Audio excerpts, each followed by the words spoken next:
तो बड़ी खबर इस वक्त की मिलती हुई, बीएलए की शहबाज सरकार को खुलकर धमकी है, कार्रवाई की तो सभी को मार दिया जाएगा। तो आपको जानकारी दे दें, बीएलए ने 48 घंटे का अल्टीमेटम जारी किया है। सेना को उतारा तो सभी को मार देंगे। बलूचिस्तान से पाक सैनिकों को हटाने की मांग की है। सीनियर बलोच लड़ाकों की रिहाई की मांग की गई। इस वक्त की सबसे बड़ी खबर आपको बता रहे हैं। तो अगले 48 घंटे तक का अल्टीमेटम बीएलए ने दिया है और सेना को अगर उतारते हो तो सभी को हम मार देंगे, ये कहा। और इस अल्टीमेटम के साथ साथ की बड़ी जानकारी आ रही कि अगर सेना को किसी भी परिस्थिति में उतारने की प्लानिंग है तो अंजाम भुगतने को तैयार रहना होगा।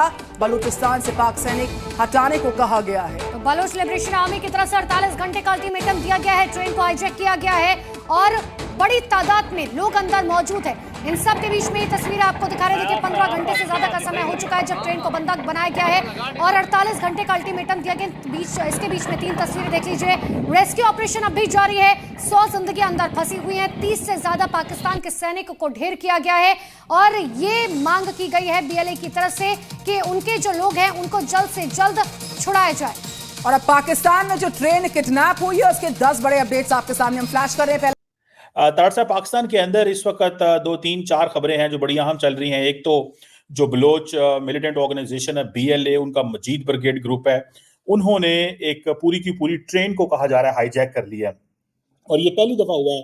इससे पहले वो बसें करते थे, लोगों को शनाख्ती कार्ड देखते थे और सुनने में ये आ रहा है कि बच्चे थे, खवातीन थे और कुछ सिक्योरिटी ऑफिसर्स भी थे जो छुट्टियों वगैरह पे जा रहे थे, तो उनको उन्होंने जो है उनके पास इंटेलिजेंस थी तो उनको उन्होंने वहां पे हाईजैक कर लिया। अब क्या मुझे ये बताएं कि पूरे पाकिस्तान में गैस डिलीवर हो रही है, जहां से निकल रही वहां पे नहीं है। टेररिस्ट ऑर्गेनाइजेशन जो है उनके खिलाफ जो है ना काइनेटिक मय्यज़ी लेनी चाहिए। ऐसे वो जो है ना कभी भी जो है ना बाज नहीं आएंगे। दो बड़ी खबरों पर पाकिस्तानी पब्लिक से आज एक्शन लेने वाले हैं। बलोचिस्तान से ही दोनों खबरें हैं। एक खबर ये है, बलोचिस्तान से केपी के जाने वाली जाफर एक्सप्रेस को बीएलए की तरफ से हाईजैक कर लिया गया है, जिसमें तकरीबन 400 से ज्यादा मुसाफिर मौजूद हैं। और दूसरी खबर यह है कि अभी 2 दिन पहले ही मुफ्ती शाह मीर जो कि मस्जिद में नमाज पढ़ा रहे थे, उन पर अटैक किया और उसकी जान चली गई, जो कि कहा जाता है कुलभूषण यादव को अरेस्ट करवाने में इन्वॉल्व रहा है। दहशतगर्द बने कैसे? क्या ये बाहर से आते हैं और यहाँ पे आके दहशतगर्द बन जाते हैं, बीएलए में ज्वाइन हो जाते हैं या किसी ना किसी को ज्वाइन कर लेते हैं? ये यहाँ पे कोई ना कोई नाइंसाफी होती है या कोई नाराजगी होती है स्टेट के साथ, गवर्नमेंट के साथ, अदारे के साथ, और वो फिर इस तरीके से एक्टिविटीज करते हैं।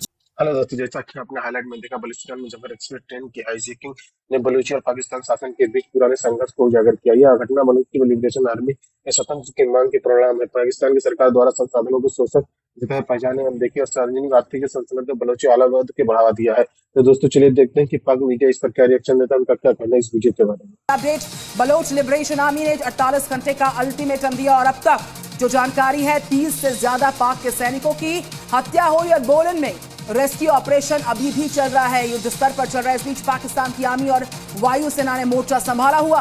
इसके अलावा F-16 फाइटर जेट को रेडी रखा गया है। ट्रेन में 100 से अधिक लोगों को बंधक बनाने का दावा है। महिला और बच्चों को पहले ही रिहा कर दिया गया था।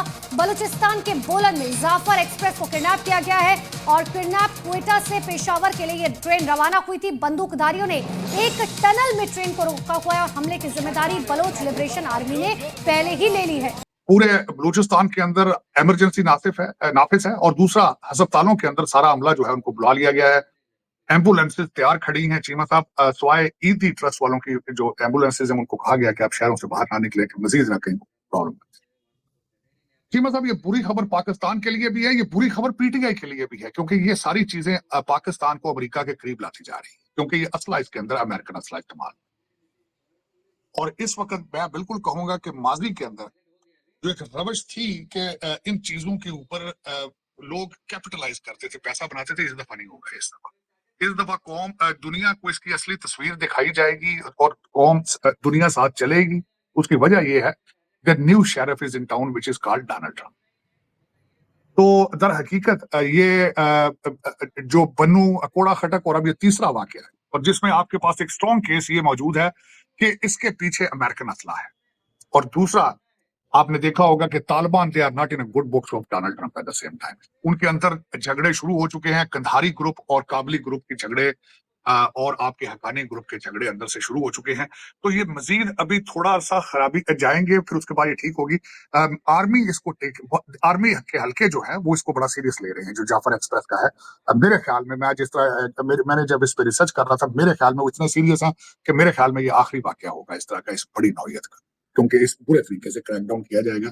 लेकिन जरूरत, अशद जरूरत किस चीज की है? बार बार हमारे आर्मी चीफ को दूसरे कहते हैं कि ये फितना खारजी है, लेकिन फितना दाखिली का भी कुछ जो है, क्योंकि अंदर से सपोर्ट हासिल है। फितना खारजी को फितना दाखिली की सपोर्ट हासिल है, उसके ऊपर भी लीडर रखना बहुत जरूरी है, क्योंकि कई दूसरे सूबे जवाब दे चुके हैं। ऑक्सीजन मिल रही है अवाम के पैसे की, और कौन सा सूबा है? KPK है वहां, और वहीं पे सारा ये फितना दाखिली और फितना खारजी दोनों साथ है, इनके ऊपर तवज्जो देने की जरूरत है वहां। लेकिन चीमा साहब, जिस पे जितना भी अफसोस किया जाए कम है। ये माजी के जो हमारे फैसले हैं वो हांट कर रहे हैं। हम लोग अफगानिस्तान को समझ ही नहीं पाए, कभी पाकिस्तान के साथ ये मुखलस नहीं हुए since the beginning of Pakistan, since the creation of Pakistan. और ये मेरे ख्याल में माजी के अंदर इसको सियासी तौर पर और फाइनेंशियल इससे फायदे उठाए गए, लेकिन अब मेरे ख्याल में इनफ इज इनफ, इस चीज को रोकना होगा।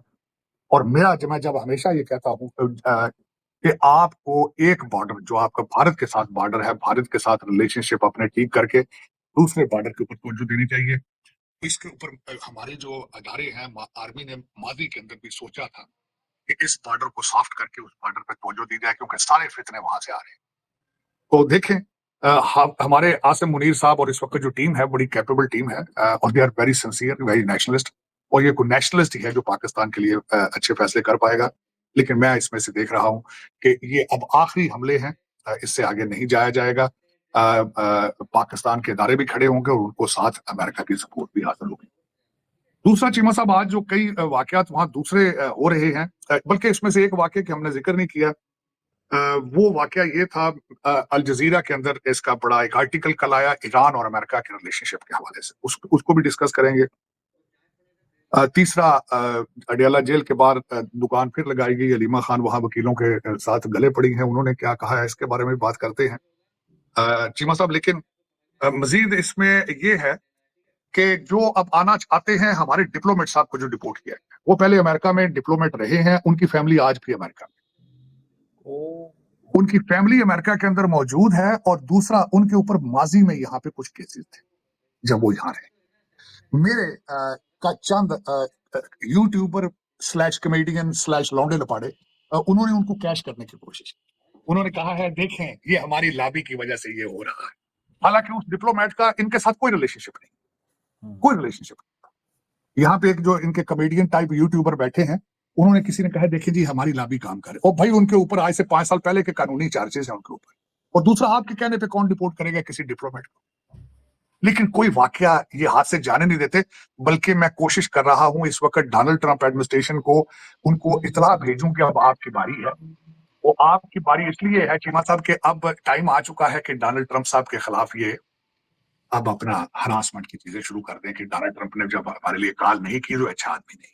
अब ट्रोलिंग होगी डोनाल्ड ट्रंप की और कुछ कांग्रेसमैनों की, क्योंकि ये, और मैं आज मेरी बात आप नोट कर लें चीमा साहब, ये जो ग्रुप क्रिएट किया हो चुका है, क्रिएट नहीं किया, हो चुका है, जिनकी अब इनकम जो है अब सिर्फ यूट्यूब के साथ रिलेटेड है, यही एक दिन ये मुर्शिद पाक के गले का फंदा भी यही ग्रुप बने। तो देखें, ये फिर ऐसे ही होता है, what goes around comes around. ये इनके हाथ से निकलेगा और इन्हीं के खिलाफ चलेगा फ्यूचर के अंदर, क्योंकि ये चंद कमेडियन टाइप डॉलरों के भूखे जो लोग हैं, इनका कोई दीन ईमान नहीं है। ये सिर्फ अपनी डॉलरों की रेटिंग की वजह से साथ चल रहे। चीमा साहब, वो उनके ऊपर चार्जेस थे एम्बेसडर साहब के, और कोई बड़ी बात नहीं है, पहले भी माजी में लोग डिपोर्ट होते रहे हैं, केसेस होते रहे हैं, वो यहाँ पे रह के गए, उनके ऊपर पुराने केसेस थे और उनके बच्चे अभी भी आ रहते हैं। मतलब हाईजैक कर लिया गया ट्रेन को, और 400 के करीब वहाँ पे जो से हमारे पाकिस्तानियों ने हाईजैक किया गया। क्या कहना चाहेंगे? जिसमें बलोची भी हैं, सिंधी भी हैं, पंजाबी भी होंगे, क्या इसके ऊपर आपकी ओपिनियन है? बिस्मिल्लाहिर्रहमानिर्रहीम। यहाँ पे बहुत सारे ओपिनियंस आ रहे हैं, जैसे कि इंटरनेशनल रिलेशनशिप में जो है वो हमारा मुल्क डिफॉल्ट कर रहा है या तरक्की कर रहा है। हाँ। तो मैं तो इंटीरियर ही बात करूँगा। क्या? सबसे पहले तो बात यह है कि हमारे मुल्क में स्टेबिलिटी के स्टेक होल्डर्स को देखें। अच्छा। हमारे मुल्क में स्टेक होल्डर जो हैं वो 3 हैं। कौन कौन? एक तो पब्लिक है, ठीक है, दूसरी पॉलिटिक्स है, ठीक है, और तीसरी एस्टेब्लिशमेंट है। ठीक है, ठीक है। अब आप इसको मैं एक एग्जांपल से रिलेट करता हूँ। आपने बहुत सारी मूवीज इंडियन और पाकिस्तानी देखी हैं। सबसे पहले तो एक सोसाइटी के अंदर जब इनजस्टिस आता है तो वो हीरो भी विलन बनने की कोशिश करता है। ऐसा ही है। बस यही चीज मैं आपको बताना चाहता हूँ कि इन 3 स्टेक होल्डर्स में आप विलन ढूंढे, ठीक है, आपको आपका जवाब मिल जाएगा। आपके ख्याल से villain मेरे कौन? ख्याल में जो भी कोई इनजस्टिस में फॉल कर रहा है, ठीक है, हमारी पब्लिक है तो वो विलन है। ठीक है, अगर हमारी पॉलिटिक्स जो है वो इनजस्टिस में है तो वो विलन है, ठीक है, और अगर एस्टेब्लिशमेंट इनजस्टिस में है तो वो विलन है। ठीक है। मैं यही कहना चाहता हूँ कि जब लॉजिकल बात है ये बिल्कुल। हाँ, आप विलन को ढूंढे।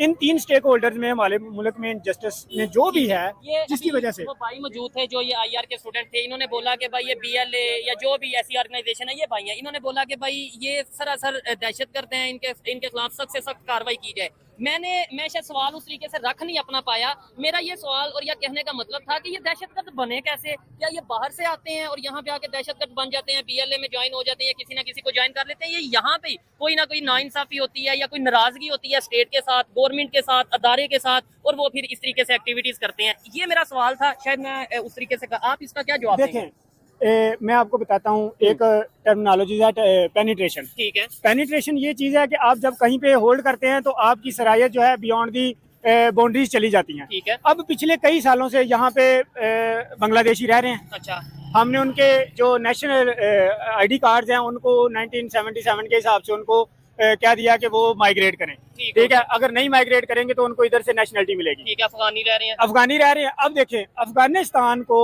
हमने यहाँ से ये स्टेटमेंट कह के यहाँ से निकाला है कि अगर होटल वाला अफगानियों को खाना खिलाएगा, होटल वाला भी जो है वो प्रिजन में जाएगा, जो बार्बर है वो बाल काटेगा वो भी उठाया जाएगा। आज की मैं ये स्टेटमेंट पढ़ रहा था कि अगर किसी स्कूल में अफगानी बच्चा पढ़ेगा, अच्छा, तो अफगानी बच्चे को भी जेल होगी और उस हेड मास्टर को भी जेल होगी। ये खबर वैसे मैंने नहीं पढ़ी, लेकिन ये अगर ऐसी खबर है तो इसके ऊपर तो एक बड़ी तफसीशनाक खबर है। मैं वही कह रहा हूँ ना, हमारा तो ये स्टांस है, हमने दुश्मन के बच्चों को पढ़ाना है, तो ये तो फिर अफगानी भाई हैं। ये तो हमने सुना है ना, दुश्मन के बच्चों को पढ़ाना है। यार, पाकिस्तान की सिचुएशन ऐसी है कि वो माइग्रेंट्स को आप देखें ना, कोई भी कंट्री है वो इलीगल माइग्रेंट्स अफोर्ड नहीं कर बिल्कुल सकता। ऐसा ही है। और सिचुएशन USA हमारी निकाल रहे हैं। बिल्कुल, अगर इकोनॉमी की सिचुएशन देखें या हाल अब देखें ना, जो टेररिस्ट एक्टिविटीज हो रही हैं उसमें मोस्टली अफगान नेशनल्स इन्वॉल्व हैं। अच्छा, अगर वो जो है ना अनडॉक्यूमेंट या इलीगल तौर पे जो है ना यहाँ पे रह रहे हैं, जो हमारी सिक्योरिटी फोर्सेज हैं उनके लिए जो है ना मुश्किल हो जाता है, या गवर्नमेंट के लिए डिस्टिंग्विश करना, फर्क निकालना कि वो जो है ना कौन इन्वॉल्व है। अगर इलीगल तरीके से कोई रह रहा है तो ये नहीं है, पाकिस्तान अफोर्ड ही नहीं कर सकता। हम 40-50 साल से जो है ना 40-50 लाख मुहाजिरीन को अफोर्ड करते हैं, हम इतना अफोर्ड नहीं कर सकते। और इसका मतलब ये नहीं कि इंटरनेशनल रेफ्यूजीज ये जो क्या कहते हैं नैरेटिव लेके चलते हैं, ये वेस्टर्न पर्सपेक्टिव है। हम अपनी स्टेट के लोगों के लिए जो है ना बेटर कर लें, यही वो है कि ये लेकिन ये बलोचिस्तान वाले तो हमारी स्टेट है ना, हमारे ही लोग हैं, अपने ही लोग हैं, ये क्यों नाराज हैं? नहीं, मैं आपको बताता हूँ, ये इनजस्टिस है। हाँ, अब सुई के मकाम से गैस निकल रही है, ठीक है, सुई वालों के पास नहीं है। अच्छा, मुझे ये बताएं कि पूरे पाकिस्तान में गैस डिलीवर हो रही है, जहाँ से निकल रही वहाँ पे नहीं है। मैं मानता हूँ कि दे आर लिविंग इन से इनका लॉजिक लेते हैं। इसका क्या लॉजिक है? आपने बोला ना राइट्स तो मिल रहे हैं या ऐसे ही बस, तो इसका क्या, ये जो भाई ने बात की है सुई से गैस निकल रही है लेकिन सुई में गैस नहीं है।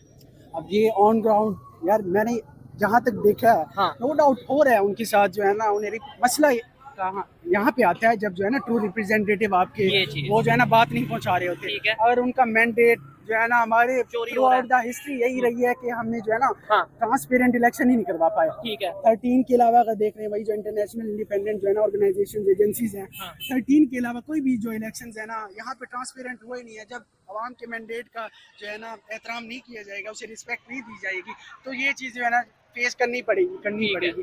मसला यही है ना कि जो है ना मल्टी पार्टी जो है ना डायलॉग होने चाहिए, कंसल्टेशंस के थ्रू जो है ना ये मामला हल हो सकते हैं। लेकिन आपने बोला ना फोर्सफुली, मेरे ख्याल से फोर्सफुली पॉसिबल नहीं है। मैं उनकी बात कर रहा हूँ जो टेररिस्ट ऑर्गेनाइजेशन है उनके खिलाफ जो है ना काइनेटिक मयज लेनी चाहिए, ऐसे वो जो है ना कभी भी जो है ना बाज नहीं आएंगे। अगर यहाँ पे स्टेट जो है ना वीकनेस अपनी शो करती है, वो जो है ना उनके जो क्या कहते हैं हौसले इम्बोर्डन हो जाएंगे, वो जो है ना अपनी टेररिस्ट एक्टिविटीज में मजीद जो है ना सर्ज लाएंगे, तो ये पाकिस्तान अफोर्ड नहीं कर सकता। आप भाई लास्ट में क्या कहना चाहेंगे? इन्होंने दोस्तों जैसा कि आपने वीडियो में देखा, बलूची लिबरेशन आर्मी द्वारा क्वेटा से पेशावर जारी जफर एक्सप्रेस ट्रेन के हाईजैक करने की 11 मार्च की घटना बलूच और पाकिस्तान शासन के बीच लंबे समय से चल रहे संघर्ष यादों के एक बार फिर ताजा करते बीएलए ने लड़ाकों द्वारा किए गए ये अटैक और हाईजैक बलूच के स्वतंत्र की लगातार मांग के नतीजे ये लड़ाई आर्थिक उत्पीड़न, राजनीतिक रूप से होशियारी पर है। धकेला जाने सांस्कृतिक भेदभाव और स्टेट सस्पेंस के द्वारा आरोप के अंजाम। 1947 में पाकिस्तान की स्थापना के बाद से बलूचिस्तान विवाद से जुड़े 1947 से भारत के विभाजन और उसके बाद पाकिस्तान बलूचिस्तान पर जबरन कब्जे से जुड़ी बलूच लोगों के क्रॉस बॉर्डर पाकिस्तान, ईरान और अफगानिस्तान तक तो फैलाया जाया जाता है और इस समुदाय की इसकी सांस्कृतिक, क्षेत्रीय और भाषाई पहचान के लिए जाना जाता है। कहा जाता है कि ये लंबे समय के अपने क्षेत्र के हाशिए पर हैं। ईरान के जैसल बलूच अलगाववादी समूह के एक्टिव है जो ईरान से सितन एंड बलूचिस्तान प्रांत के स्वतंत्र की मांग करते हैं। ईरान इन समूहों के खिलाफ कई बार सैन्य कार्रवाई भी की है, जबकि अफगानिस्तान पर स्वतंत्र की मांग करने वाले और ट्रेनिंग के लिए हथियार सहित के सैकड़ों सपोर्ट देने वाले आरोप लगते हैं। तो दोस्तों, वीडियो कैसा लगा अपनी राय कमेंट बॉक्स में जरूर दें। वीडियो पसंद आए तो लाइक सब्सक्राइब करना ना भूलें।